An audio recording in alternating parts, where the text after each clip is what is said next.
दोस्तों, स्वागत है आप सभी का हमारे चैनल के एक बिल्कुल ही नई वीडियो के अंदर। जहां पर आज की इस वीडियो के अंदर हम बात करने वाले हैं इस साल की सबसे बड़ी मूवी के बारे में, जिस मूवी का नाम है कल्कि 2898 एडी। एंड इस मूवी की स्टार कास्ट की बात की जाए तो इस मूवी के अंदर प्रभास, कमल हसन, दीपिका पादुकोण, अमिताभ बच्चन, दिलकर सलमान, दिशा पटानी और एक्टर ब्रह्मानंद जैसे कई बड़े बड़े सितारे हैं। और सही मायनों में देखा जाए तो इन सभी की एक्टिंग की वजह से इस मूवी ने बहुत ही धमाका मचाया है। हालांकि सिर्फ एक्टिंग ही नहीं बल्कि इस मूवी की स्टोरी प्लॉट, इसकी कहानी, मूवी के एक्शन सीन और वीएफएक्स सब कुछ बहुत ही कमाल के हैं। इसलिए आज के इस वीडियो के अंदर हम कल की मूवी की बात करने वाले हैं और आप सबके लिए इस मूवी की स्टोरी को एक्सप्लेन करने वाले हैं ताकि आप सभी घर बैठे इस मूवी को एंजॉय कर सकें। तो ये वीडियो काफ़ी कमाल की होने वाली है, इसलिए आप सभी इसे पूरा एंड तक ज़रूर देखिएगा। और अगर आप में से कोई भी हमारे चैनल को पहली बार देख रहा है तो वो जल्दी से हमारे चैनल को सब्सक्राइब कर लीजिएगा। तो चलो आज की इस कमाल की मूवी को शुरू करते हैं। तो कल की मूवी की स्टार्टिंग होती है आज से कई हजार साल पहले से, बिल्कुल उस टाइम से जब महाभारत का युद्ध चल रहा होता है। और इसलिए महाभारत के युद्ध के अंदर हम देखते हैं कि पांडवों की सेना ने कौरवों की सेना को हरा दिया होता है। इसलिए अश्वत्थामा को छोड़कर बाकी सारे लोग मारे जाते हैं। और यहीं पर हम देखते हैं कि महाभारत के टाइम में अश्वत्थामा और कोई नहीं बल्कि अमिताभ बच्चन होते हैं। युद्ध के अंदर अश्वत्थामा जब ये देखते हैं कि पांडवों ने ना सिर्फ उनके दोस्तों कौरवों को मार दिया है बल्कि उसके साथ ही पांडवों ने मिलकर उनके पिता द्रोणाचार्य को भी मार दिया है। और इसलिए ये सारी चीज़ें देखकर अश्वत्थामा को बहुत गुस्सा आता है और वो सीधा ब्रह्मास्त्र को समन करता है। और क्योंकि इस टाइम पर अर्जुन के बेटे अभिमन्यु की वाइफ प्रेग्नेंट होती है, इसलिए अश्वत्थामा अपने ब्रह्मास्त्र से सीधा उस पर अटैक करता है, जिसके बाद ही अभिमन्यु की वाइफ के पेट में जो बच्चा होता है वो एक ही अटैक में मारा जाता है। अब इस चीज़ को भगवान श्री कृष्ण भी देख रहे होते हैं और इसलिए इस चीज़ को देखकर लॉर्ड श्री कृष्ण को बहुत गुस्सा आता है और इसलिए वो पहले तो अश्वत्थामा को बहुत मारते हैं और फिर इसके बाद वो अश्वत्थामा को श्राप देते हैं कि अब उसे ना चाहते हुए भी जिंदा रहना पड़ेगा और वो बेशक से मरने की भीख मांगेगा, लेकिन तब भी वो जिंदा रहेगा। और जब तक पूरा कलयुग खत्म नहीं हो जाता तब तक उसकी सांसें चलती रहेगी। लेकिन श्राप मिलने के बाद अश्वत्थामा को ये रियलाइज़ होता है कि उसने बहुत बड़ी गलती कर दी है और इसलिए वो लॉर्ड कृष्णा से कहता है कि अब वो अपनी गलती को समझ चुका है, इसलिए वो पश्चाताप करना चाहता है। और फिर ये सुनकर ही लॉर्ड कृष्णा उसे पश्चाताप करने का मौका दे देते हैं। यहीं पर ही लॉर्ड कृष्णा अश्वत्थामा को बताते हैं कि अब आने वाला युग है वो है कलयुग और इसी कलयुग के अंदर कली होगा जो कि एक बहुत ही पावरफुल डीमन होगा और वो दुनिया को बर्बाद करके रख देगा। लेकिन फिर उसी को मारने के लिए भगवान श्री कृष्ण जन्म लेंगे, वो भी कल की अवतार के अंदर। लेकिन हाँ, जब कल के अवतार जिस माता के जरिए जन्म ले रहे होंगे, कली उसी माता को जन्म लेने से रोकेगा ताकि कल्कि का जन्म ना हो सके। और इसलिए उसी टाइम पर अश्वत्थामा को उनकी मदद करनी होगी और ये मेक श्योर करना होगा कि कल्कि अवतार का जन्म हो।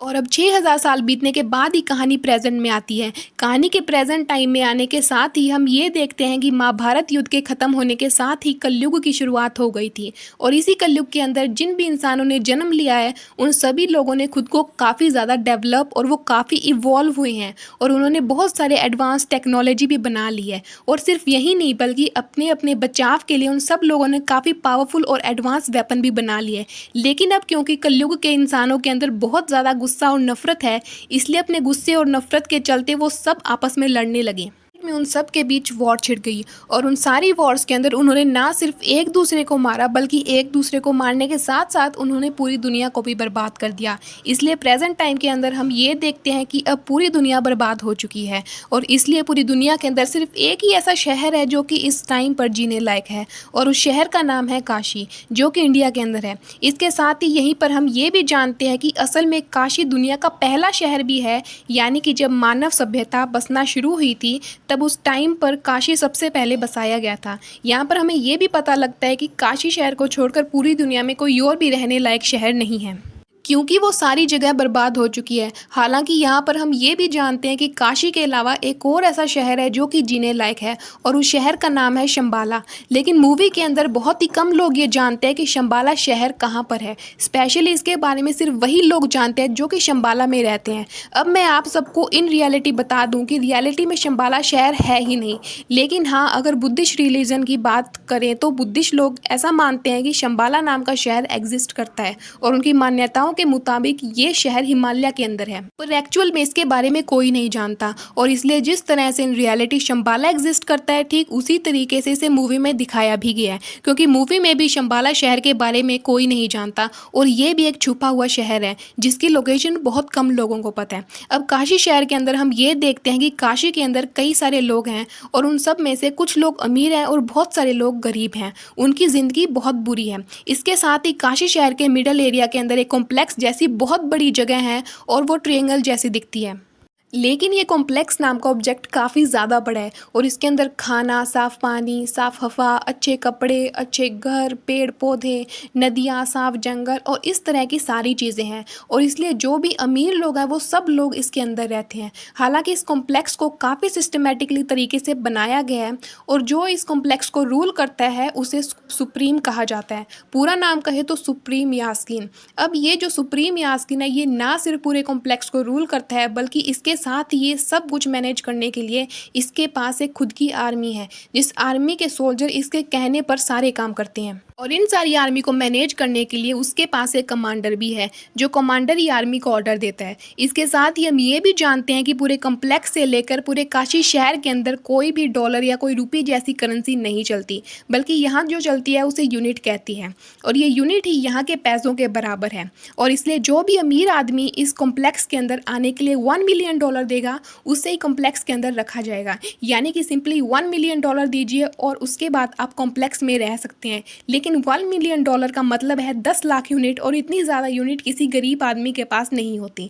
इसलिए उन सबको कॉम्प्लेक्स से बाहर रखा जाता है, पर उनका सपना रहता है कि वो भी कॉम्प्लेक्स में जाए। अब इसके बाद एंट्री होती है हमारी मूवी के मेन हीरो यानी कि रेबल स्टार प्रभास की, जिनके कैरेक्टर का इस मूवी के अंदर नाम है भैरवा। भैरवा की एंट्री होने के साथ ही हम ये जानते हैं कि भैरवा काशी शहर के अंदर ही रहता है, लेकिन भैरवा की कोई फैमिली नहीं है, ना ही उसके माता पिता है और ना ही भाई बहन, और इसलिए भैरवा अकेले ही अपनी ज़िंदगी बिताता है। लेकिन उसके साथ ही हम ये भी जानते हैं कि भैरवा काफ़ी अच्छा फाइटर है और वो लड़ने के बहुत सारे तरीके जानता है। वैसे देखा जाए तो साउथ इंडियन फिल्म्स के जितने भी हीरोज़ हैं वो सब लड़ने में एक्सपर्ट होते हैं, इसलिए यहाँ पर भैरवा भी बाकियों से काफ़ी ज़्यादा पावरफुल है। हालांकि इसके साथ ही हम ये भी देखते हैं कि भैरवा एक काफ़ी अच्छा इंसान भी है, लेकिन हाँ, भैरवा का भी एक सपना है कि वो कॉम्प्लेक्स के अंदर जाए और एक बहुत ही मज़े की ज़िंदगी जिए। लेकिन अब क्योंकि कॉम्प्लेक्स के अंदर जाने के लिए 1 मिलियन यूनिट्स देने पड़ते हैं, इसलिए भैरवा अब तक वहाँ पर नहीं गया, क्योंकि उसके पास 1 मिलियन यूनिट्स नहीं है। और इतने सारे यूनिट्स तो क्या, बल्कि उसके पास कुछ भी नहीं है, इसलिए वो दूसरों से यूनिट मांग मांग कर उधारी पर जीता है और टाइम से किसी का भी उधार नहीं चुकाता। हालांकि एक दिन हम ये देखते हैं कि काशी के अंदर शंबाला का एक सिपाही घुस जाता है और इसलिए उसे कई सारे गुंडे पकड़ रहे होते हैं, क्योंकि शंबाला से जो भी लोग आते हैं या सिपाही आते हैं उन सबको पकड़कर अगर कॉम्प्लेक्स को सौंपा जाए तो कॉम्प्लेक्स के सोल्जर्स का कमांडर उसे काफ़ी ज़्यादा बड़ी रकम देता है, मतलब कि काफ़ी बड़ा इनाम देता है। और इसलिए भैरवा जैसे उस सिपाही को देखता है वैसे ही वो उन गुंडों से फाइट करने के लिए चला जाता है और उन सबको मारकर शंबाला के सिपाही को पकड़ लेता है। हालांकि उसे पकड़ने के बाद भैरवा को पता लगता है कि वो शंबाला का सिपाही एक आम आदमी है जो कि बस यहाँ पर कॉम्प्लेक्स की तहकीकात करने आए हैं। लेकिन अब सिर्फ भैरवा को यूनिट चाहिए थे ताकि वो कॉम्प्लेक्स के अंदर जा सके, इसलिए वो सिपाही की बात नहीं मानता और उसे अपने घर में बंद कर देता है ताकि तब टाइम आए वो उसे कॉम्प्लेक्स को सौंप दे और कॉम्प्लेक्स से उसे 10,000 यूनिट मिले। और फिर इसी तरह से वो धीरे धीरे करके वो कई सारे यूनिट्स जोड़े और जब उसके पास 1 मिलियन यूनिट्स हो जाए तो वो कॉम्प्लेक्स के अंदर चला जाए। उसके कुछ टाइम बाद हम दिशा पटानी को देखते हैं, जिसका इस मूवी के अंदर रॉक्सी नाम होता है और वो मूवी के अंदर भैरवा की गर्लफ्रेंड होती है। रॉक्सी जब भैरवा से मिलती है तब हमें पता लगता है कि भैरवा ने उधार लेने के मामले में रॉक्सी को भी नहीं छोड़ा और उसने रॉक्सी से भी कई सारी यूनिट्स उधार ले रखी हैं। लेकिन इस सब को हटाकर रॉक्सी भैरवा को बताती है कि उसकी कॉम्प्लेक्स के अंदर जॉब लग गई है और उसे कल से कॉम्प्लेक्स के अंदर साफ़ सफाई का काम करना है।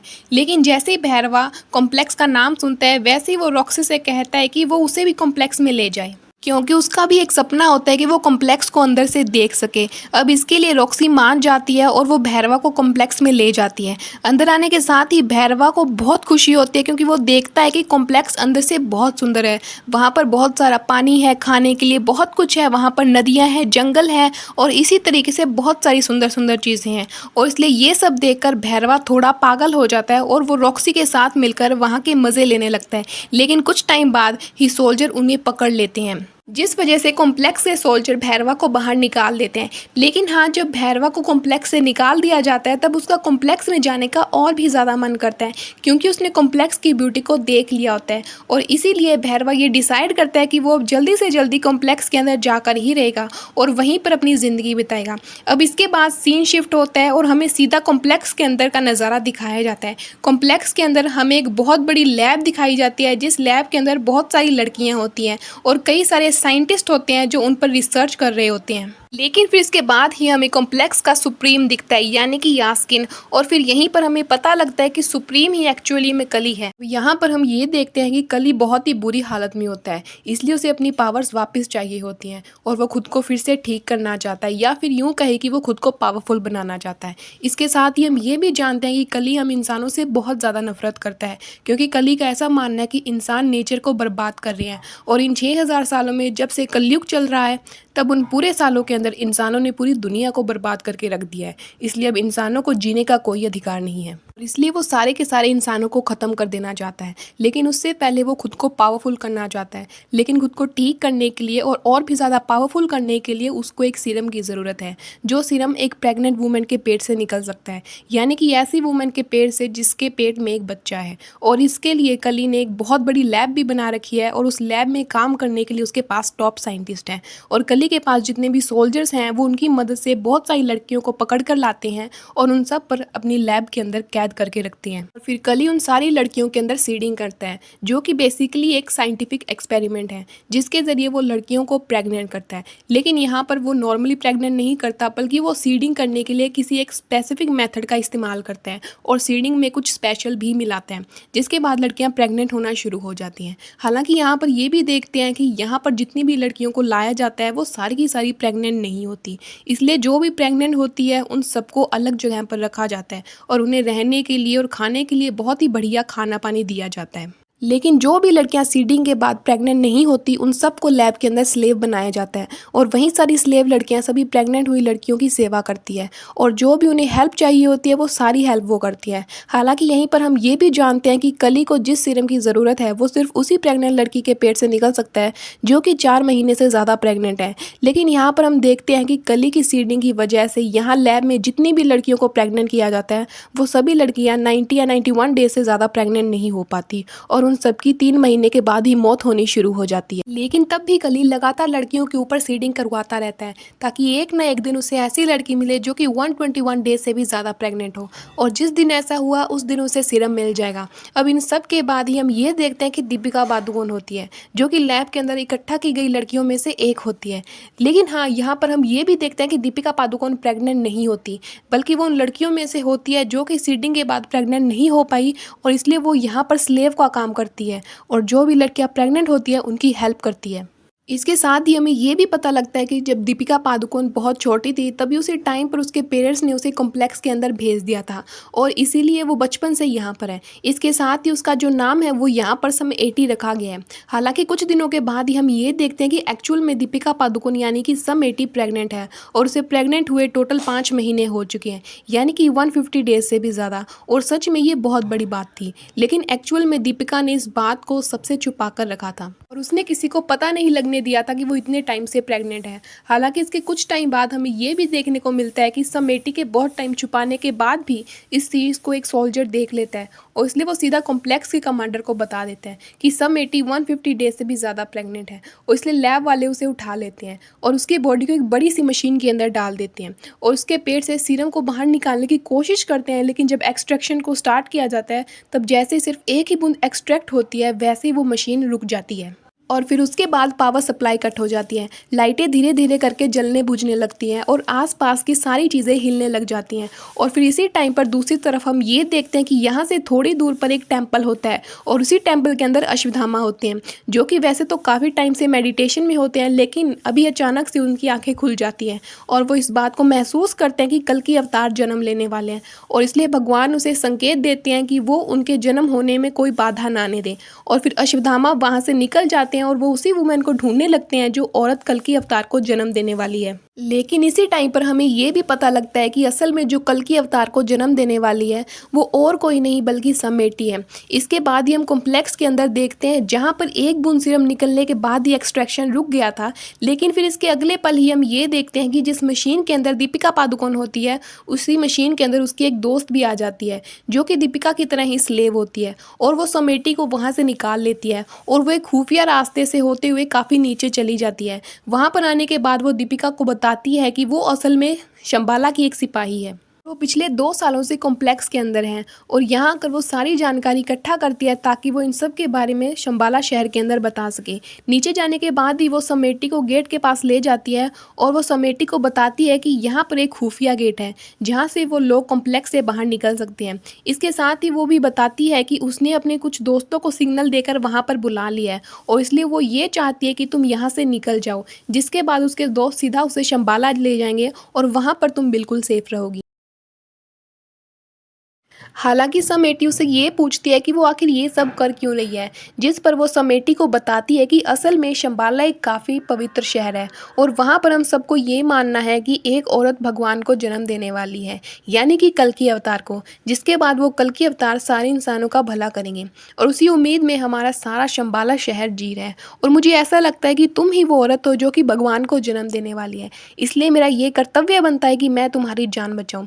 इसके बाद ही वो समेटी से कहती है कि वो वहाँ से निकल जाए और उसके पीछे सोल्जर ना आए, इसलिए वो वहीं पर रहेगी। और ये सुनकर वहाँ से दीपिका पादुकोण बाहर निकल जाती है और बाहर आने के बाद ही वो देखती है कि उसके सामने शंबाला के 3 एजेंट होते हैं जो कि समेटी को ले जाने के लिए बड़ी सी गाड़ी लेकर आए होते हैं। वो तीनों जल्दी से समेटी को बिठाती हैं और उसे लेकर वहाँ से निकल जाते हैं और जल्दी से जल्दी शंबाला पहुँचने की कोशिश करते हैं। हालांकि इसके बाद ही हम कॉम्प्लेक्स में ये देखते हैं कि कमांडर को ये पता लग गया होता है कि समेटी वहाँ से निकल चुकी है और इसलिए वो अपने सारे सोल्जर्स को पीछे लगा देते हैं और सबसे ये कहते हैं कि उसे पकड़ कर लेकर आओ। इसके साथ ही वो पूरे शहर के अंदर अनाउंस कर देते हैं कि जो भी समेटी को पकड़ कर लाएगा उसे इनाम के तौर पर 5 मिलियन यूनिट्स मिलने वाले हैं। और इसलिए यहाँ पर हम ये देखते हैं कि इस वाले ऑफर को भैरवा भी देख लेता है और इसलिए वो ये सोचता है कि अगर उसने समेटी को पकड़ लिया तो उसे 5 मिलियन यूनिट्स मिलेंगे और वो इसके बाद बड़े ही आराम से कॉम्प्लेक्स में रह सकेगा। और फिर वो भी समेटी के तलाश में निकल जाता है। इधर जो 3 लोग दीपिका को शंबाला लेकर जा रहे होते हैं, हम उनके बारे में भी थोड़ा सा जान लेते हैं और यहाँ पर हमें पता लगता है कि इनके नाम वीरान और कायरा होते हैं और इन दोनों के साथ उनका एक साथी भी होता है। यहाँ पर हम देखते हैं कि यहाँ पर कायरा दीपिका से उसका नाम पूछती है, जिस पर वो उसे बताती है कि उसका नाम समेटी है। पर फिर वो समेटी से कहती है कि उससे उसका नाम समेटी नहीं रखना चाहिए, बल्कि इससे बढ़िया उसे उसका नाम सुमति रखना चाहिए। और फिर यहीं से हम ये देखते हैं कि समेटी अपना नाम सुमति रख लेती है। हालांकि इसके कुछ टाइम बाद ही हम ये देखते हैं कि कॉम्प्लेक्स के सोल्जर उन्हें ढूंढ लेते हैं और इसलिए वो लोग इन पर अटैक कर देते हैं और सुमति को वहाँ से ले जाने की कोशिश करते हैं। पर उसी टाइम पर वहाँ एंट्री होती है अश्वत्थामा की, जो कि यहाँ पर पहुँचने के साथ ही उन सभी सोल्जर्स को मारने लगते हैं। वो सुमति को बचा लेते हैं एंड वो सुमति से ये भी कहते हैं कि अब से उसकी हिफाजत वही करेंगे क्योंकि वो बहुत ही जल्दी भगवान को जन्म देने वाले हैं। हालांकि इसके कुछ टाइम बाद ही हम ये देखते हैं कि वहाँ पर भैरवा भी आ जाता है, जिसने कि सुमति को ढूंढ लिया होता है और इसलिए यहाँ पर आने के बाद ही वो सुमति को ले जाने की कोशिश करता है, जिस वजह से भैरवा और अश्वत्थामा दोनों के अंदर फाइट हो जाती है और इसी लड़ाई के अंदर अश्वत्थामा भैरवा को पटक देता है और उसे लड़ाई में बहुत ही बुरी तरीके से हरा देता है। जिसके बाद ही वो सब लोग सुमति को लेकर शंबाला निकल जाते हैं। लेकिन वो अकेला ऐसा इंसान है जो कि शंबाला जा सकता है, इसलिए अगर कमांडर उसे सिर्फ एक मौका देंगे तो वो उनके लिए सुमति को ले आएगा। ये सुनकर कमांडर एग्री कर जाते हैं और वो भैरवा को एक मौका दे देते हैं और वो उसे ये भी कहते हैं कि अगर वो सुमति को शंबाला से लेकर आ गया तो फिर उसके बाद वो खुद ही उसे कॉम्प्लेक्स के अंदर एंट्री देंगे और फिर उसके बाद वो आराम से अपनी ज़िंदगी कॉम्प्लेक्स में काट सकता है। अब उसके बाद ही भैरवा सीधे अपने घर जाता है और घर आकर शंबाला के उस सिपाही को आज़ाद कर देता है जिसे उसने आज से काफ़ी टाइम पहले पकड़ा था। हालांकि उसे आज़ाद करने के बाद ही भैरवा उसे ट्रैप में फंसाता है क्योंकि भैरवा उसे कहता है कि अब कॉम्प्लेक्स वाले उसे कभी भी कॉम्प्लेक्स में एंट्री नहीं देंगे और इसलिए अब उसे किसी को भी पकड़ने की कोई ज़रूरत नहीं है और इसलिए वो उसे इस टाइम पर आज़ाद कर रहे हैं। पर ये सब बात सुनकर शंबाला का जो सिपाही होता है वो भैरवा से कहता है कि उसे कॉम्प्लेक्स के अंदर जाने की कोई ज़रूरत नहीं है, बल्कि इसके बजाय उसे उसके साथ शंबाला जाना चाहिए, जो कि वैसे ही काफ़ी ज़्यादा सुंदर है। वहाँ पर उनके साथ जाकर उसे अच्छाई का साथ देना है क्योंकि कॉम्प्लेक्स वाले बहुत ही बुरे इंसान है। ये सुनकर भैरवा एग्री कर जाता है क्योंकि एक्चुअल में ये उसका प्लान ही होता है। और फिर वो शंबाला के उस सिपाही के साथ सीधा शंबाला चला जाता है और शंबाला के अंदर जाते ही शंबाला के सिपाही को यानी कि वो अपने साथी को बेहोश कर देता है और फिर वो उसे धोखा देकर सीधा सुमति के पास चला जाता है और वो सीधा अश्वत्थामा का रूप ले लेता है और अश्वत्थामा के रूप में आकर सुमति को लेकर जाने लगता है। लेकिन बाहर आते ही उसे अश्वत्थामा घेर लेते हैं, जिसके बाद उनके बीच में एक बहुत ही घातक युद्ध शुरू हो जाता है। लेकिन अब क्योंकि भैरवा इस बार पूरी तैयारी के साथ आया होता है, इसलिए वो अश्वत्थामा को काफ़ी अच्छी टक्कर देता है। लेकिन इन दोनों की फाइट के दौरान ही हम ये देखते हैं कि शंबाला के पास कॉम्प्लेक्स के कमांडर अपने सोल्जर्स के साथ आ गए हैं और वो सीधा शंबाला पर अटैक करके अंदर घुस गए हैं, जिसके बाद शंबाला के सारे सोल्जर्स भी इकट्ठा हो जाते हैं और फिर शंबाला के सोल्जर्स और कॉम्प्लेक्स के सोल्जर्स दोनों के बीच में फाइट होती है और यहाँ पर हम एक बहुत ही बड़ी वार को देखते हैं। लेकिन इस वार के अंदर कमांडर अपने सोल्जर्स के साथ मिलकर शंबाला के सभी सोल्जर्स को बहुत ही बुरी तरीके से मारने लगता है। इस टाइम पर हमें ये भी पता लगता है कि असल में अश्वत्थामा के हाथ में जो हथियार है वो एक्चुअल में उसका नहीं बल्कि कर्ण का हथियार है और इसलिए यहाँ पर अश्वत्थामा के हाथ का जो हथियार होता है वो अचानक से गिरकर सीधा भैरव के हाथ में आ जाता है। यहाँ पर उसकी अर्जुन वाली असली पावर्स जाग चुकी हैं और फिर इसके लिए भैरव कुछ टाइम के लिए अर्जुन बन जाता है और वो सीधा कमांडर के सारे सोल्जर्स से लड़ने लगता है एंड फिर वो सारे सोल्जर्स को मार भी देता है और लास्ट में वो कमांडर को भी मार देता है और फिर इस तरह से वो सुमति को बचा लेता है। लेकिन जैसे ही वो अपना हथियार छोड़ता है वैसे ही हम देखते हैं कि वो पहले जैसा भैरव बन जाता है,